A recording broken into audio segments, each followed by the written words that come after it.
Parang kultura siya eh. Kulto? Uy! Ayun na. Ay, naka-off na to, ah. tumatawag na si Robin. Naka-off na to kanina. Hala.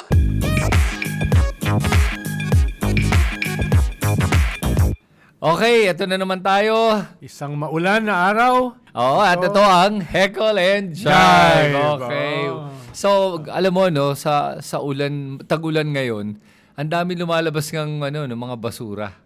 Grabe. Oo. Grabe, ilang tonelada yun, no? Oo, nakita mo, grabe. Paranaque pa lang yan, ha? Pero at least naman yung gobyerno natin na nalinisan within a day naman daw. Pero saan nanggaling ganong karaming basura? Grabe naman ang ating waste management system. Grabe ang ating drainage system. At hindi lang yun, nabalitaan ko nga na, di ba sinasabi nga nila, sino ba nagbanggit na yung pinakamaraming korupsyon ay nangyayari sa waste management. Waste management, Pagdating daw sa LGU. flood control. Parang lahat yan integrated eh. Oo nga, waste management at flood control, Sa national, flood control. Sa local, waste management. Bakit hindi pa tinitignan yung issue ng waste management? At yung LGUs? Well, dahil for a long time, ang ating waste management, landfill. Tapos yung negosyo sa mga garbage trucks, yung collection, usually mga mga mayors yan. Maraming hanap buhay dyan, di ba? Tapos ikatlo, meron tayong mga prohibitions halimbawa sa incineration na usually ginagawa ng ibang mga bansa. Actually, yung technology para sa waste management, matagal lang nandyan Ang kailangan lang dyan, political will. Kailangan lang dyan ay plano. No? Parang flood control, ang tagal na nung technology sa flood control halimbawa sa Japan, sa Europe, etc. Kaso baka tingin nila walang kita diyan Kaya ang ginawa ay sinubcontract ang flood control. Libo-libong flood control. Hindi ma-imagine yan ng ibang bansa. Hindi nila ma-imagine na makakaroon ng libo-libong flood control. Sa kanilang mga bansa kasi isa dalawa, yung flood control system nila. Oo nga Parang natatawa sila sa atin, nalulungkot para sa atin. Paano ba tayo umabot dito? Sa issue ng flood control at yung paggastos ng pera sa kaban ng bayan, ngayon na budget season pa naman, paano tayo umabot sa punto na bilyon-bilyon ang ninanakaw ng lahat ng mga politiko? Kasalanan namin yan Bakit kasalanan nyo? Noong panahon ni Pinoy, pinagbawal namin ang pork barrel, di ba? Okay. Tinanggal namin yung pork barrel. So yung mga politiko naghanap ano ipapalit sa pork barrel. Diyan pumasok yung dredging, diyan pumasok yung flood control. Hanggang dumami na ng dumami. Tapos yung gobyerno after us, pinigyan namin ng master plan para sa flood control. Tinapon sa basura ni Digong Hindi pinansin Tapos naging almost 14,000 flood control projects nung panahon ni Digong. Nako. So nakasanayan na. Hanggang Sige. pumasok yung gobyerno ni BBM, ayun, dumami na rin. Naalala mo ng isang zona ni BBM, pinagmalaki pa niya, na meron siyang 5,000, 10,000 flood control projects. Tapos yung susunod na zona niya, mahiya naman kayo lahat. Diba? Pero yung zona before that, pinagmalaki niya yung mga flood control projects. Until ma-realize niya, grabe yung corruption. Oo nga. Grabe yung ghost projects. Grabe yung paglala ng flooding. Yun. Alam mo, maganda na nabanggit mo yan. Kasi nga, totoo naman na nung panahon ni Pinoy, dun na nga tinanggal yung PDAF. Yun. Nung tinanggal yung PDAF, that was about 25 billion pesos. Ngayon, I'm sure mga viewers natin baka hindi na maalala to Nung natanggal yun by 2014, nung 2014 na budget, dun na nag-isip si Cabral ng kasi si Cabral na nandun na na ngayon, hindi si Cabral, yung mga kongresista. Nung panahon nag-isip, paano natin makukuha to? So ginawa nila, ni-reassign nila yung 25 billion na yon na ginawang line item sa loob ng GAA. So insertion siya sa loob ng GAA pa lang. So 2016 dumating yung panahon ni Digong at ang nangyari dito, si Mark Villar na yung DPWH secretary. Ito si Cabral nakakuha siya ng mga insertions na. Pero sa GAA pa lang. By 2016 na-realize nila dito na nagkaroon ng mga allocables. Okay, pero hindi pa siya yung merong parametric system formula. Wala pang parametric formula. Ito nung panahon na yon, alam mo kung paano nag-umpisa? Nung 2019, dito lumala. Kasi before 2019, mababa pa yung budget natin eh. Nasa 2-3 billion, 3 trillion, wala pang 5 trillion yun eh. Pero nung 2019, papuntang 2020, doon na umakyat na yun to over 5, I think nag 5 trillion na nung time na yun. Ito yung first time nagkaroon, si Pulong, ng the next 3 years, ng 51 billion. Tapos, alam mo pa paano ni Pulong nakuha yun? Yung kalahati nun, 24 billion, nilagay na sa NEP. Kumbaga, nag-usap na sila ni Cabral, ilagay na natin to sa NEP. Ipinasok na mismo. Pinasok na. Sa Pero siya lang nakakuha nun ha. Alalahanin mo lahat ng kongresista nung panahon na yon, siguro makakuha ng 50 million, 100 million. Siya nakakuha ng 51 billion. So sa NEP nilagay 24 billion. Siyempre, anak ng presidente. Yun. O tapos, ito na. Pagdating sa GAA, so pinadala na ni Cabral sa Congress. Tinignan nila. Ngayon pagdating sa Congress, dinagdagan niya ng 27 billion. Ayan na. Okay. And the rest is history. Oo. Hindi, pero ito, Ronald, dagdag ko pa. Nung dinagdag niya ng 27 billion, naging 51 na. Alam mo kung sino yung Speaker of the House? Alan Peter Cayetano. At saka hindi lang yun. Yung appropriations chair, si Eric Yap. Yung Yap Brothers. Yun. Na involved kay Cabral. Yun. Partner ni Cabral. Yun. Sa may hotel, di ba? Sa Baguio. Yes. Yun. At saka yung rock netting ata, kanila din yun. So, nakita mo paano to nagdidikit-dikit ha? Tapos ito na. Ngayon, nabalitaan ko lang ngayon, nakita ko lang sa balita. Si Bonoan kasi, hindi nag-testify yung leadership fund daw. To clarify lang yun na nga yung allocables. Ito na. Tinanong, ano nangyari nung 2022? Ang nangyari pala, nakita ni BBM, yung gaano kalala, I think yung kay Pulong siguro yung nakita kay Pulong na grabe to, paano nakakuha ng 51 billion sa 3 taon?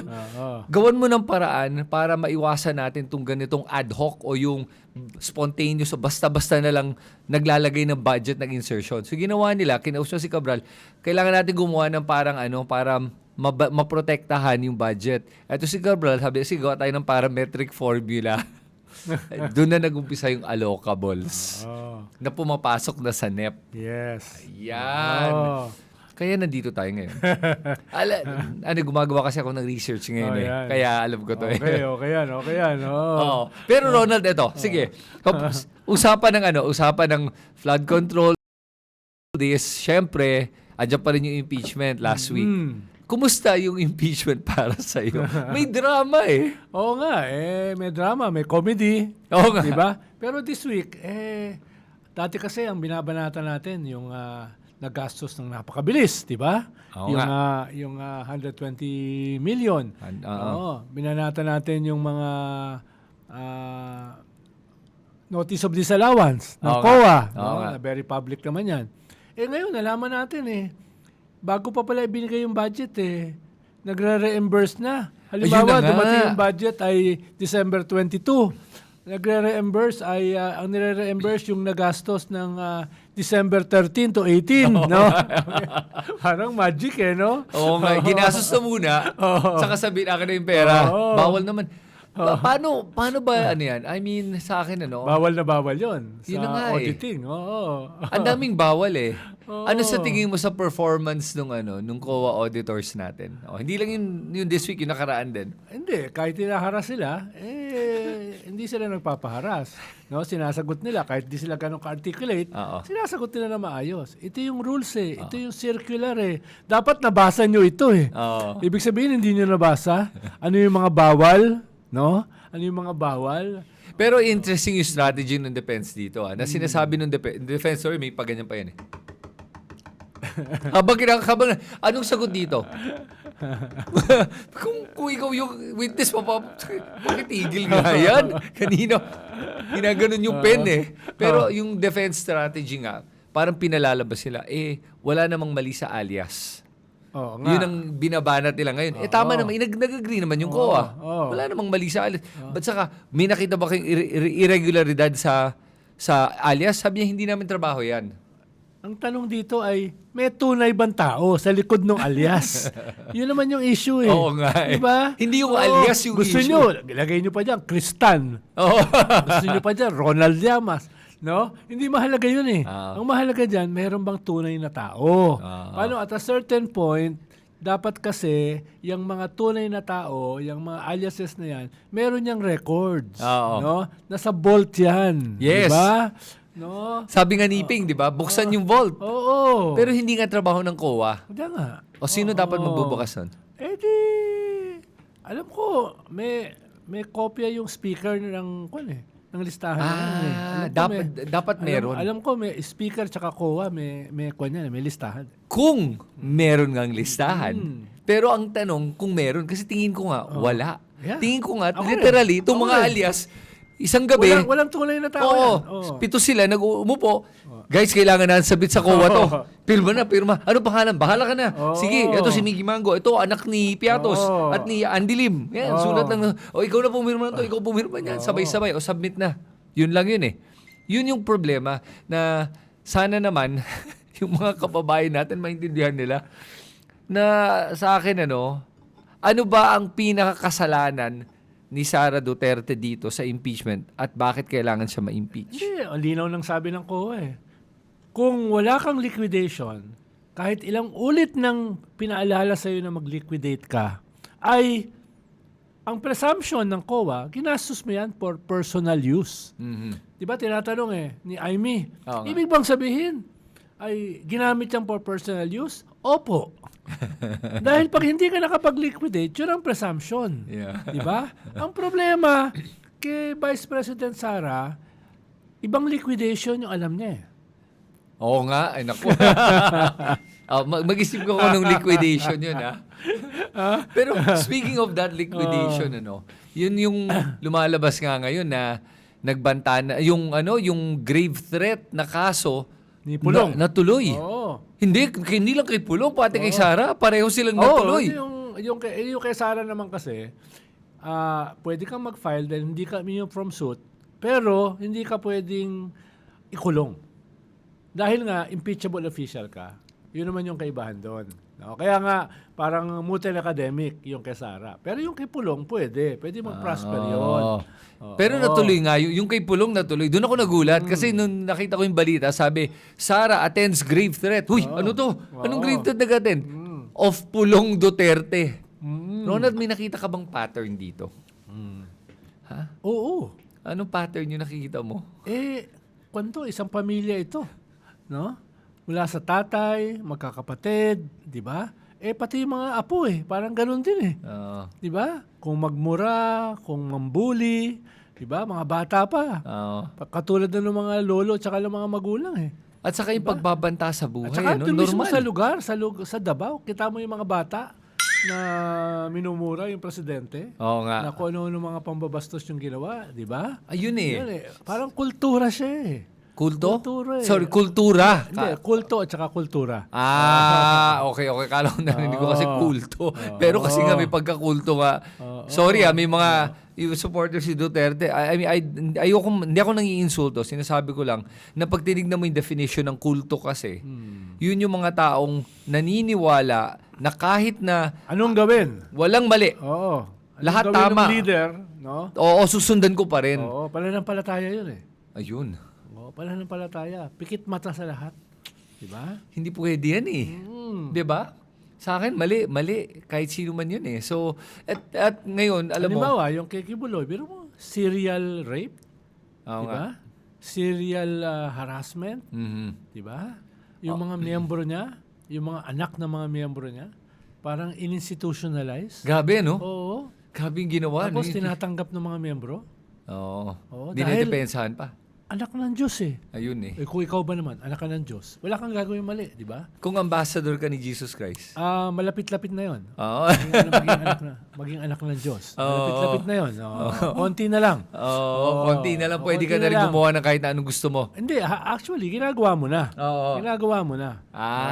Ginagawa mo na. Ginagawa mo na. Oo. So pag ganun, Ronald, sige, ngayon, dito na tayo sa yung last week nga na nangyari sa impeachment, sinabi nga nung ginagawa nga ng depensa ay pinapalabas na bakit may proof naman daw na successful kasi walang nangyari sa vice presidente. Hindi ba daw proof 'yon? O, 'di ba sabi niya, bakit? May crime ba na nangyari? 'Di ba crime prevention is proof na nagamit yung confidential fund sa tamang paraan? Tama ba 'yun? Oo, dahil sabi ni Robin Hood Padilla, nung anniversary ng NPA noong Disyembre, walang naging atake ang NPA. Ibig sabihin, matagumpay yung confidential at saka intelligence fund. Kaya mo yon? Hindi ko Kaya mo yung ganun klaseng logic? Hindi ko kaya. Diba?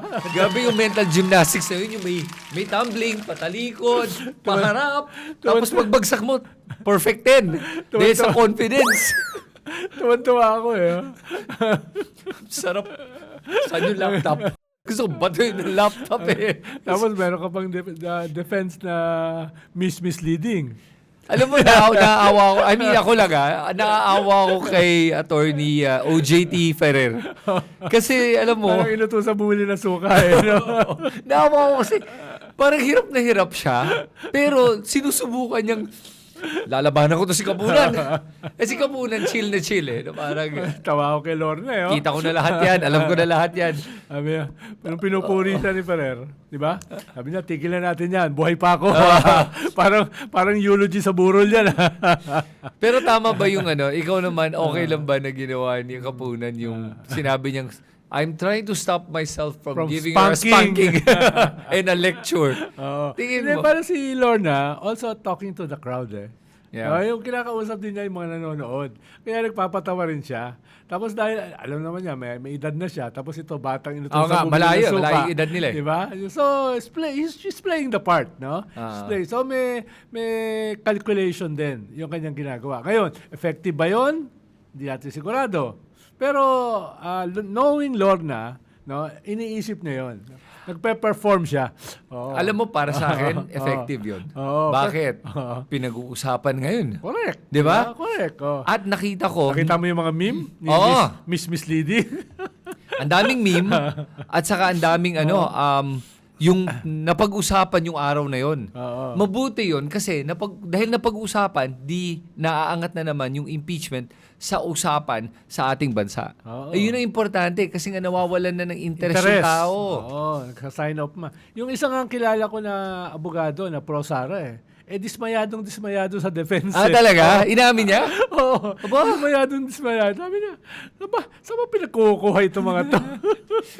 Kasi, Ronald, kasi alam mo, para sa akin, nakikita ko kasi si Sara, pag pumili ng mga tao na nakapaligid sa kanya, hindi yung mga matatalino kinukuha niya. Dahil ma-insecure siya eh. Oo.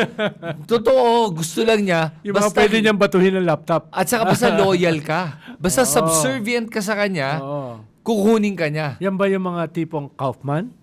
Yung yung playing to the chorus, to the choir, di ba? Yung mga ganon. Yeah. Di ba? Yung parang si Kaufman yung ang ina-address niya, yung base na nila. Yes. Di ba? Kumbaga yes men tong mga to eh. Siguro nung nagmi-meeting siya, sabi ni Sara, eto gusto ko sabihin mo. Hindi yan defense. Gusto ko sabihin mo, sige, binabayaran mo naman ako malaki. Sige, ano gusto mo sabihin ko na lang. Mas mabilis pa sa trabaho ko. Hindi na ako magre-research. Pero kahit atong mga abogadong to, parang ganun din yung dating sa akin parang yung sa attorney season. Di ba?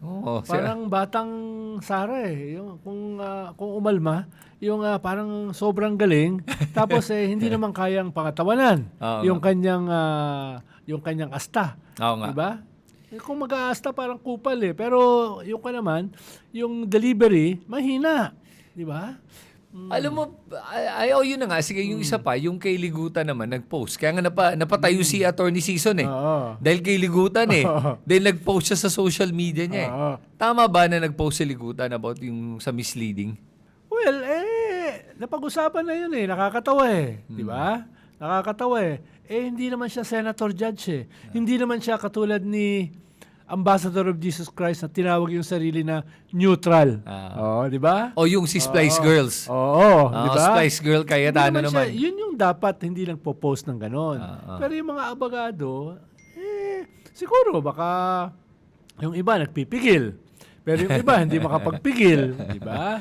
Oo. Pero wala namang pinag-usapan na code of conduct diyan Ay, yung pinag-usapan niya code of conduct during the deliberation Sinabi din na lahat ng involved, including senator judges, ay hindi pwede mag-comment on the merits of the case. So lahat involved. So ngayon nung last Wednesday, sinabi nga ni presiding officer Chis Escudero na marami daw, isang side daw, mas maraming violation kaysa sa kabilang side. O tingin mo, sino yung mas maraming violation?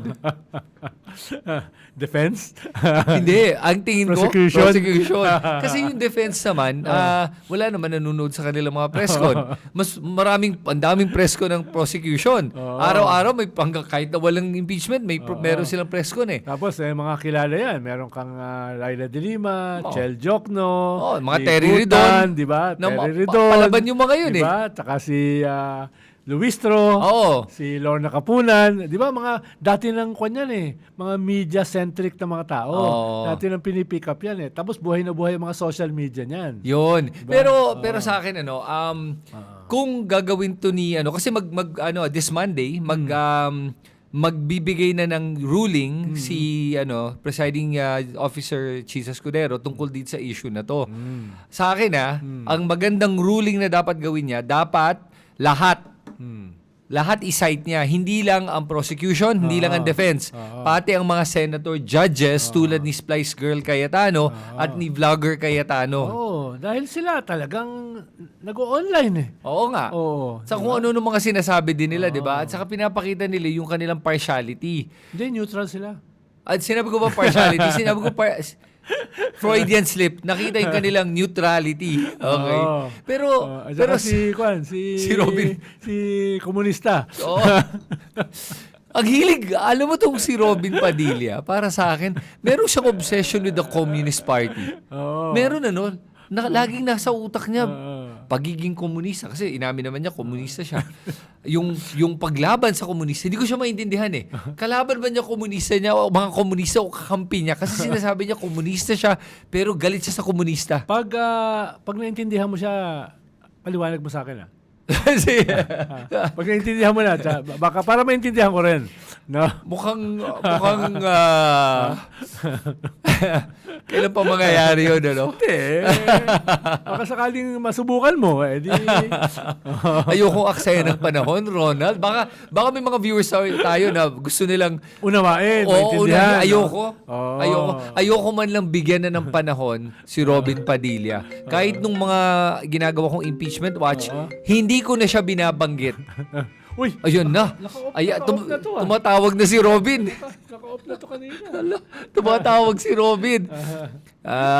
Senator Padilla. Opo, okay. Narinig ka Oo nga, nagalit. Sabi, tarantado talaga to Ito talaga si Chris, lagi pa naman nasa Senado. Ayun. Buti hindi kayo nagsasalubong doon. Nagtatago ko doon sa prosecution room Pero believe ako kay Robin, talagang yung akala mo na amaze ka na last week, ma-amaze ka ulit this week di ba? Tapos ano kaya sasabihin next week naman? Di ba? Alam mo, ako nabibilib ako sa confidence ni diba? Robin Padilla. Yung kala mong talino niya. Kung magsalita ko, parang lasheng pa naman lasheng, di ba? Hindi, pero yung dinadaan niya, yung kulang sa intelligence, sa confidence. Tsaka sa logic. Napaka-logical nung kanyang mga hirit, di ba? Hindi ko ba nai-insecure? Medyo konti. Parang nakakatakot ka debate ito si Robin. Ang confident di ba? Pero yun yung sana lang para sa akin na yung mga senator judges natin, sana naman umayos naman yung pagtatanong nila. Siguro si Robin na lang. Kasi yung mga ibang senator judges naman maayos magtanong. I'll even give credit to Joel Villanueva. Nagtanong siya. Maayos naman yung tanong. Very, kumbaga, clarificatory lang. Dapat naman siya magayos. Seryoso yung kaso niya Hindi pa siya magayos. Ano tingin mo pala doon sa mga issue ng mga kaso? No? Narinig ko nga lang na si Bonoan pala ay di ba nagte-testify na ngayon? Pero hindi pa siya state witness, ha? Hindi kasi ayaw tanggapin ng korte. Okay. Weird, weird ako sa korteng to. Ayaw siya tanggaping state witness, which I'm good with. Tapos, pinabail naman si Bong Revilla. Labo ng korteng to, pero sa akin ganito. Tingin mo doon sa nabanggit nga yung pangalan ni Bongo at ni Robin Padilla, ni Bonoan? Pinipersecute daw sila sila naman daw pinakamahirap sa Senado dahil nanlilimos lang sila. Sila yung pinakahuling nakakakuha ng budget. Sabi nila. Sabi ni Robin. Kung papakinggan mo nga yung sinabi ni Robin, maawa ka Parang, may imagine mo ba sila? Si Bongo na mahirap, di ba? Kawawa naman, Robin. Wala kang budget, Robin. Nakakaawa ka naman. Ayun po si Krista, artista talaga yan. Hindi, pero kasi, alam mo, siyempre, sa akin kung si Bonoan maggagawa ng mga akusasyon sa akin, kailangan siya magpakita ng pruweba. Tingin ko meron yun. Tingin mo meron naman? Hawak na yung mga papeles na yun Kasi mahirap. Hindi maitatago yan. Unless nasunog. Pero siguro naman computerized naman lahat yan. Modern na tayo Unless nasunog yung computer. Oo. May cloud naman. Hindi, pero yung kay Bonoan, yung nangyayaring trial naman dito sa mga flood control, ilan pa lang sila. Ang dami pang pinapangako yung ombudsman. Wala pa rin. Ilan pa rin Wala pang kongresistang nakukulong. Ni isa. At may mga pangalan nga ng mga kongresista na parang hindi napapansin. Kasama ba yan doon sa gumawa nag-asfalto ng EDSA? Tulad nung nag-asfalto sa EDSA. Ano tingin mo nangyayari dito? Parang selective ba ang justice? Hindi naman. Baka usapin ng timing. Dahil ang dami nangyayari. No? Maunawaan ko nung mga nakaraang buwan, nung nagkaroon ng impeachment, na doon muna nila gusto mag-focus. Okay. Pero tapos na yung impeachment sa House No? Dapat ay, para magkaroon ng credibility, itong anti-corruption ng presidente, yung mga contractors, dapat man lang may mapahuli dyan. Ayun na nga. Yung mga 15 na big contractors na binanggit ng Pangulo, 0.5 pa lang yung nakukulong. So, yung 14.5, ano na nangyari doon? Excuse me, hindi contractor kasi yung isa. Contractor lang yun Yung 0.5 na yun So, meron ka mga contractors, tapos meron ka mga contractors na hindi pa nakukulong. Yun na nga Basically. Kaya nga, mahirap na ipasa yan sa ombudsman. Responsibilidad lang yan ng ombudsman. Diba? Lahat yan sasabog sa mukha ng presidente. Kaya kailangan diinan ng husto yan. Oo, ngayon pa naman na papunta na tayong 2027. At ngayon, nakikita mo na naman yung basura, Ayun, yung baha. Diba? Nabubuhay na naman yung issue na yan. Nasaan na yung mga yan? Oo nga, no? At saka hindi lang yun. Speaking of nabubuhay, yun na nga yung nangyari sa EDSA ngayon na pinagmalaki nga ni Vince Dizon na bagong asfalto, ang ganda. Alam mo, nung sinubukan ko magmaneho sa EDSA pagkatapos, grabe, ang smooth. Wala kang mararamdaman lubak. Unang bagyo, lubak na naman. Tapos yun na nga, lumalabas yung contractor dito ay apparently related. Yung tika Batangas. Sino yun? Sino? Congressman Gardiola ba yun? Oo, ang nabalita. Yun ba yung binanggit ni Leviste? Oo, yung binanggit ni Leviste. Teka lang. Dahil si Leviste ang nagbanggit, nabawasan. Oo nga. Pero teka lang. Si Leviste pala nagbanggit sa dali. Kumusta nga pala si Leviste? Di ba pumusta ako na hindi babalik? Wala pa. Si Christian talo na. Nagbayad na kahapon. Nagbayad na. Nagbayad na si Christian. Di ba nagpustahan din tayo dyan? Talo din ako Ayoko naman magpustahan sa'yo, Ronald. Tatalo lang ako Pero si Loren, nasa Paris pa for medical treatment. Social naman ng isang senador. Pumunta pang Paris for a medical treatment. Hindi ba pwedeng Singapore? Or Binisita ba siya ni Saldico? Hindi naman. Ewan ko lang. Baka yun yung doktor niya. Binisita ba siya ni Harry Roque? Nako, Ah? hindi natin masabi. Malapit lang yun ba kayo? Oo. Pero Ronald, yun nga yung nakikita natin na kadalasan, pag may alam silang masasampahan na kaso na sa kanila, biglang lumilipad. Leviste, ang nabalitaan ko, yung ticket niya, binili niya within 1 day. Mahal yun, pag 1 day. Oo, 1 day. Oo, Oo, mahal yun. Oo, syempre, kung bilyonaryo ka naman tulad ni Leviste, di ano bang 1 Kaso, day ang dami, ticket? ang dami mong babayaran na billion din eh. Oo nga, yung mga penalty at fines niya, Oo. no? Alam ko, 25 billion yun, yung babayaran niya. Yeah. No? Pero pag ganun, anong pwedeng gawin ng NBA ba naghahanap sa kanya? NBA ba to? O DOJ ba to? O Hindi ko alam, pero Ombudsman. ombudsman na nagkaso eh. ombudsman na nagkaso Oo, pa rin? preliminary investigation, which means DOJ din. No? Grabe naman si Leviste, preliminary investigation pa na, tumakbo na. Eh, baka guilty. Ay, And sabi ko nga sa iyo dati, di ba? Kahit yung possibility na makulong sila ng isang araw lang, kakatakutan na nila yan. Tignan mo naman yung mga itsura nila. No? Ni hindi pa nakabasag na pinggan yung mga yan eh. Di ba? Oo nga. Tapos makukulong. Tapos nakita nila, posible. Eh, nakulong yung pinakakupal sa Senado eh. Si Marcoleta, di ba? Nakulong eh. So, kung ibig si sabihin, oo nga. kung si Marcoleta nakulong, no? Oo nga. Na galing sa isang napakalakas na religious group, eh, paano sila? Ang bait mo Paano naman, sila? tinawag mo yun na religious group. Ang bait mo, Paano broad naman ang ibig sabihin ng religious group eh? Oo nga.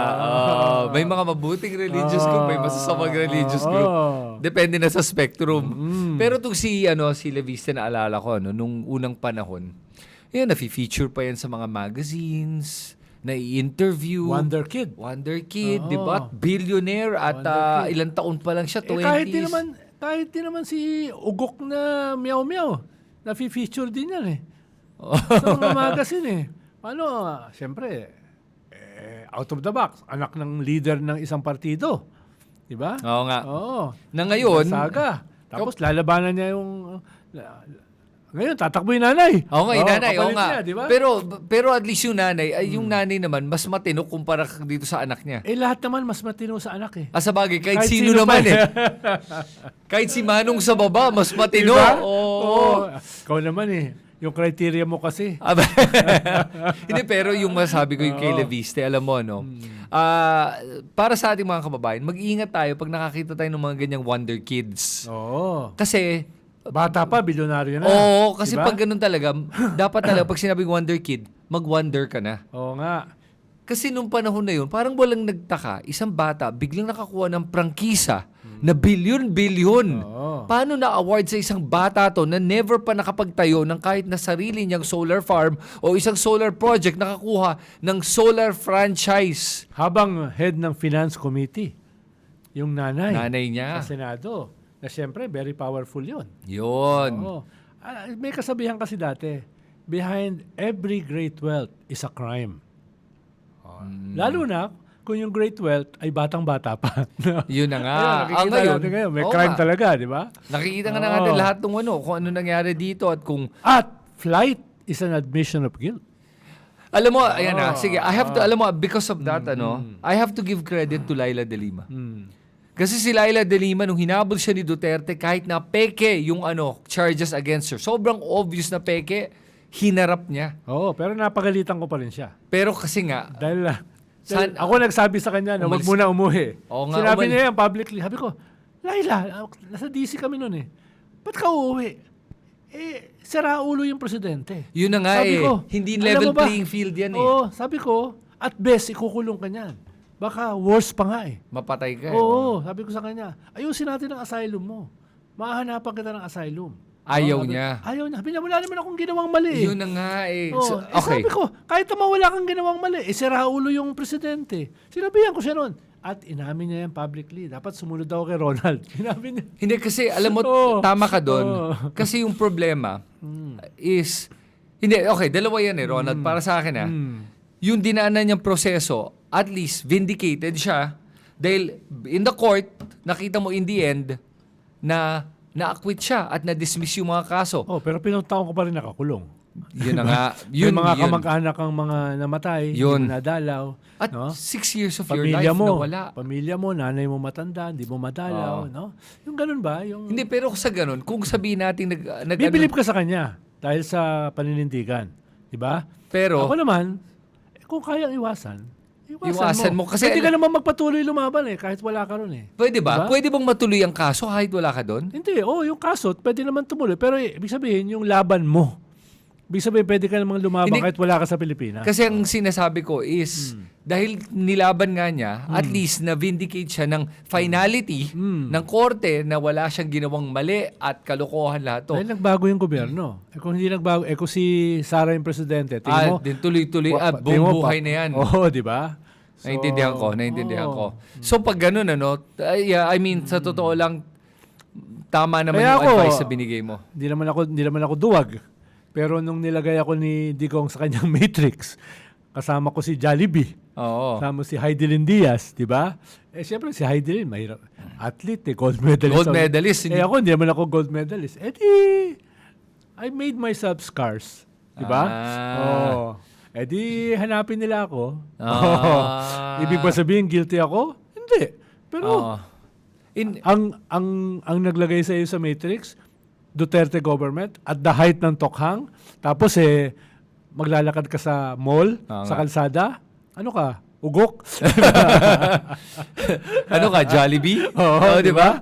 At Oo. saka, sa bagay yun nga, tama ka dun, Ronald, yung punto mo nga na kung level playing field sana, pantay-pantay ang mga laban natin, o di sige laban. Pero yung ginawa kasi, yung laban nila is extrajudicial.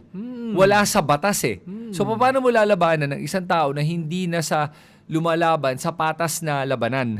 Kaya, tama yung ginawa mo. Sabi nga ni Machiavelli, you must be strong as a lion, but cunning as a wolf. Sabi niya gano'n. Paano kung puro ka lang strength, no? Wala kang cunning, no? Yari ka rin. Pag puro ka naman lang cunning, wala kang strength, kakainin ka rin ng mga mas malalaki sa'yo. Kaya dapat ipagsabay daw yung dalawa. Strength at saka cunning. O kaya sa Biblia, meron din nakasulat sa Biblia, innocent as doves, but wise as snakes. Diba? Okay. Yung nakalagay sa Biblia yan. Laging binabanggit yan ni Cardinal Ambo Diba? So, kailangan ganun din naman. Yung wag mong bigyan ng pagkakataon yung kalaban mo na durugin ka. Diba? Okay. Wag mong gawing vulnerable yung sarili mo.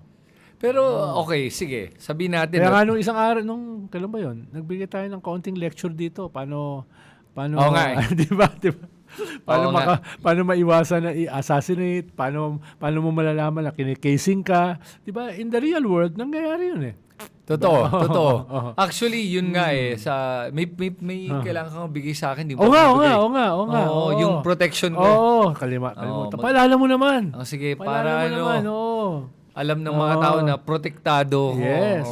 Kasi mahirap na sa panahon ngayon. Para kang si Kwan noon. Captain America, gaganon ka. Di ba? Para kang si Captain America noon. Ronald, tingin mo, sa susunod na linggo, pupunta na yung mga disbursing officers. Yes. Sila na yung mga magtetestigo ngayon. Yes. Ano ang ine-expect natin na malalaman natin o mapapatunayan dito sa susunod na linggo? Sangkatutak na naman na non-sequitur ang gagawin ng defense, di ba? Kung ano-ano na naman sasabihin nila na walang kinalaman. Pero ang kaibahan kasi, itong mga mga career officers to Yeah. Diba? Hindi naman to mga politician Career officer, teka lang.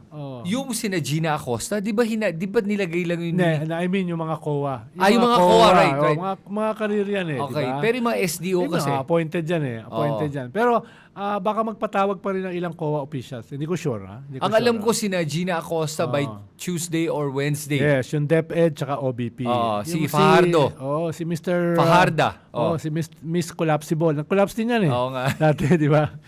Pero ayoko namang, Pero nung nag-collapse siya, tsaka na-hospital, nandun si Sara. Ngayon, wala si Sara. Nako. Di ba? Anong gagawin niya? Nakakatakot din para sa kanya kasi kung sa Committee on Justice pa lang, sobrang kabang-kabang. Hindi, tsaka inamin niya Oo nga. Na si Sara nagutos. Ano yung babawiin niya? Ayun na nga, iniisip ko kasi ang nangyayari behind the scenes ngayon. Iniisip ko lang etong linggong to, siguro habang nag-uusap tayo, Okay? Nagpaplano na yan. Nag-ano, Strategize, nagbibriefing. oo. Oo, sinasabi ng depensa, subukan mo ulit, sabihin mo ulit yun. Oo. Walang ginawang mali si Sara Duterte. Oo. Ulitin mo, one more time. Oo. Okay, sige. Oh. Sir, kinakabahan ako. Huwag kang kabahan. Kaya mo to. Misleading, Your Honor. Paano kung binanatan ka ng ganyan? Sige, upo ka, kayanin ko po to. Nakakaawa yung babae niya sa totoo lang. Oo, Ayoko may dahil- mangyari sa kanya. Kasi, Hindi naman sila tinrain katulad natin na makakapal ang mukha. Diba? at saka hindi lang, yung tingin ko talaga. Ako lang Oh. parang wala, hindi naman hindi naman siguro nakinabang sila. Parang utos-utosan lang, ginawa lang talaga yung gusto. Tapos ngayon sila yung madadamay dito. Posible bang makukulong sila? Oo. Posible yan. Oh, kasi 'di ba? Oo. Sino yung Posible yan. Sino yung Ang accountable gusto nga officer? ang gusto nga nila Aimee Ni at saka Aimee. nila Pia, sila lang yung ikulong eh. Yun ang sabi Disbursing nga eh. officer lang eh, di ba? Kasalanan nila ng disbursing officer yan. Anong sabi ng COA? Hindi po. Yung head of office ang pumipirma niyan every step of the way. Yep. Di ba?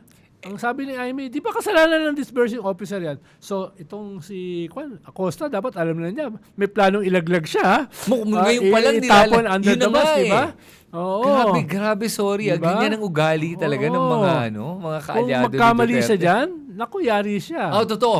Kung magkamali siya sa kanyang testimonya, Oo.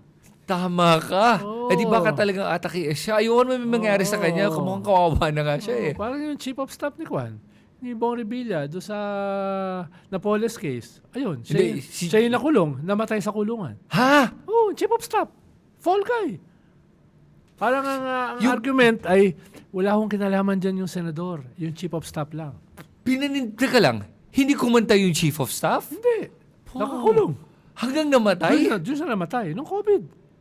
Teka lang. Doon namatay. Namatay ba talaga? Namatay, oo. doon. Kasi nung COVID, Oo. maraming mga Mga bangkay, nakakulong na oo. biglang namatay. Oo. Syempre susunugin mo agad yung katawan. Oo, siyempre, tapos panahon ni Digong yan, di ba? Panahon ni Digong, ang daming mga Hanggang ngayon nga, may nagsasabi, buhay daw si Cabral. Well, yung kay Cabral, may nakitang katawan naman. Pero pwede. Pero nung COVID, naalala ko yun, Oo. biglang ang daming doon kita namatay. nakilala sa COVID, galit na galit ka eh. Oo nga. Nung taon lang napanood. Sabi ko, sino to? Sino tong ugok na to? Hindi naman kasama sa kilusan to. Alam mo, may mga kasama ka sa kabinete mo na medyo galit pa nga. Hindi magalisan, pero siguro ayaw lang nga na nakikisawsaw ako dito. Oo. May kilala ko eh na. Talaga. Yung parang pag tumitingin sa akin, parang. Tumataas ang kilay. Yung Parang sino ka? Pero nung nakilala kita, wala yun, panahon na ni Digong yun eh. Nung panahon ba namin, nagaganyan ka na? Nung Hindi panahon pa. nyo? Hindi Oo, pa. wala pa. Kasi wala akong sa totoo Oo. lang. Nung panahon nyo, 2010 to 2016. hindi naman ako nagva-vlog pa. Oo. Pero kahit nung nagsasalita ako, sinasabi ko lang na, yun, pag may angal ako sa gobyerno, sasabihin ko pa rin. Pero wala kang platform katulad nito. Wala. Kasi wala pa nung panahon na yun. nakita ng COVID eh. Diba? Doon ako nag-ano eh. Oo, tsaka mga tao nasa bahay lang eh. Nasa bahay lang. So, wala akong choice kundi makinig din sa lahat ng ugok na may soapbox dito. Diba, sino to? Sabi ko, sino to? Hindi ko kilala to. At ngayon, hindi ka na lang nakikinig, nakikipagkwentuhan ka pa din sa ugok na to. Oo nga. Pareho na, dalawa na tayo ugok. Dalawang magkasama. Pero, Ronald, alam mo, as usual, ang sarap ng usapan natin. Sa mga viewers natin, ganito lang. Nagtatanong kasi sila kung saan tayo yung gagawin yung nating live. Open mic. Naghahanap pa po. Kung meron kayong mga kilala o suggestions sa mga lugar, na hindi naman masyado mahal. na pwedeng makasponsor, Oo. pakibanggit na lang sa comment section. Yes. At magdadala kami ng mga mercs. Ayun. Mga merch natin. Hindi mercs. Hindi merch. mercenary. Merch. Mga coffee mugs, Diba? t-shirts. Doon i-launch yung mga merch natin. Ayun, diba? yung merch namin, ilalaunch namin doon ha. So, hopefully, ang target pa rin is Next month. Next month at the latest na yun. Kasi next month, magbabakasyon to eh. Kaya kailangan ko talaga magawa to agad. So, tatrabahuhin ko na to. Okay, guys? At Parang hindi bakasyon yun. Parang trabaho yun. Sus, Parang baka. meron akong inaalalayan na tinutulak sa Senate. gusto mo ba banggitin ko sino? Ha? Gusto mo banggitin ko Okay lang, oh. Babanggitin mo na? Bangkit ka na magbangkit. Ikaw magbangkit. Okay. Ikaw yung nag-ano eh. Sige, sino? Cielo Magno. Aba! Kakaroon po kami ng mga lecture tour. Aba! Sa Europe tsaka sa US. So, sinasabi mo, confirmed na may balak nga to may balak o tatakbo na nga to ng Senado. May balak. No? May balak. Oo, may balak. Paano? Matagal pa. Baka meron magkuhan eh. Maganda yan. Oo, hindi pa naman tayo kumakampanya. Paano? Bawal pa eh. Bawal mga kampanya. Oo. Nagpapakilala lang. Papakilala lang. Oo, At tinitignan yung paano, landscape. Yung kanya, hindi pa siya masyadong kilala eh. Yung kanyang name recall, siguro mga 10-11% lang eh. Tapos pero yung conversion niya mataas. Ibig sabihin, yung nakakakilala sa kanya, willing siyang iboto. Oh, pero yung nakakakilala sa kanya, konti pa lang. Hanapin ko nga. Parang nakita ko yung senatorial survey na lumabas yung pangalan niya at pangalan mo. Eh yung sa akin, kung lang yun, sampid lang yun eh. No, yun. Hindi, nag-10% ata eh. Pang-Alaska lang yun. Oo, Yung pero lumabas pa rin. Mga barkada ko sa si Prof. Ranjit sa Okta. Mga ugok din eh. Sinama yung pangalan ko. Si Tokayo Ronnie Holmes sa Pulse Asia. Di ba? Sinama lang. Yan yung problema. Dahil mo Pampagulo lang. Parang ina-Alaska ka. Isasama ka. Pero ikaw walang balak. Ha? Wala kang balak? Wala. Okay na ako sa mga ganito.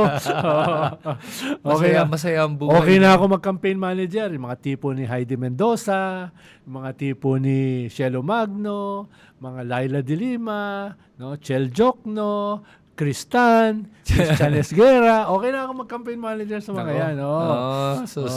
Pag-isipan pa natin. Pero alam mo, natutuwa ako na narinig na si Shelo ay tatakbo, may balak tumakbo. Kailangan natin. Itong idol mo, si Robin. Hindi, tatapat yun mo na si nga Shelo, eh. di ba? Ayun na nga eh. Oh.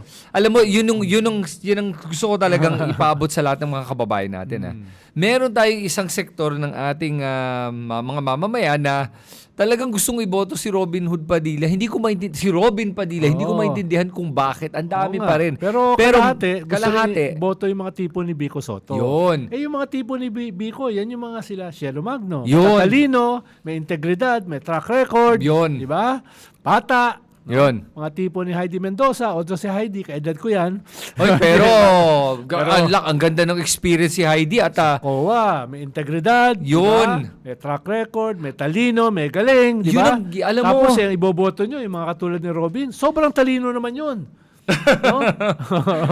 So yun lang masasabi ko guys para lang talaga magbago yung mga mukha sa Senado, iboto natin yung mga tulad nila. Hindi tayo nangangampanya, sinasabi ko lang dahil survey na rin naman ngayon. Talaga, baguhin na natin. Tanggalin na natin yung mga Cayetano. Nakakapagod. Ayaw mo kay neutral? Ayoko din yung kay drama. Okay. Kinanto siya ni Rapi Tulfo. Diba? Tigil na daw yung drama rito. Sabi ni Rapi, ikaw yung nagdadrama rito. Tumingin ka sa salamin, sabi. Tumingin ka sa salamin, di ba? Siya lang naman kasi ngayon nagdadrama sa lahat ng mga senador. Yung may mga di ba? Naglalakad, dala-dala yung mga 18 maleta boys. Mga ganun, si Cayetano, yung mga The Senate is under attack. Sino ba nagdadrama? Di ba? At saka talagang... Ang dadramahan mo pa si Rapi Tulfo. Ayun na nga. Oo nga. Sino pa yung binintang mo na nagdadrama? Pambira talaga. So yan guys, alam na natin. Huwag na tayo magpabudol. At sa mga viewers, agree ba kayo o disagree sa mga binanggit namin ngayong araw na to? Sulat niya sa comment section sa ibaba. At pag gusto nyo mag-attend ng ating live. Yes. Yan. Sulat nyo dyan sa baba. Magbigay kayo ng magandang rason kung bakit kayo dapat makapag-attend ng aming live podcast recording. Para makadebate nyo si Christian. Nako. Mahirap. Mabait ako sa debate. Alam mo, mabait ako sa debate, by the way. And bagitin ko lang, one more thing pala. Kung may mga tanong kayo para sa amin, isulat nyo sa comment section yung tanong nyo kasi gagawa kami ng bagong segment sa show kung yung parang Q&A. Or yung mga most asked questions. Ganun. Parang sa show namin ni Lovely Granada. May Q&A kayo? Lahat ng banat sa amin, nilalabas namin. Yung mga banat? Yung pinakamasasamang banat, pinipili namin, nilalagay namin doon. Yari yung mga yun. Diba? Halimbawa, nilalagay sila ron. Sino ba nanonood dito? Walang kakwenta-kwenta. Ba't ka nag-comment? Ibig sabihin, nanood ka, di ba? Yan. Alam na nyo. Sige. You know the drill. Sulat nyo lahat yan sa comment section. Salamat sa inyo lahat. Ako si Christian. Ronald Llamas. At ito ang Heckle and Jive.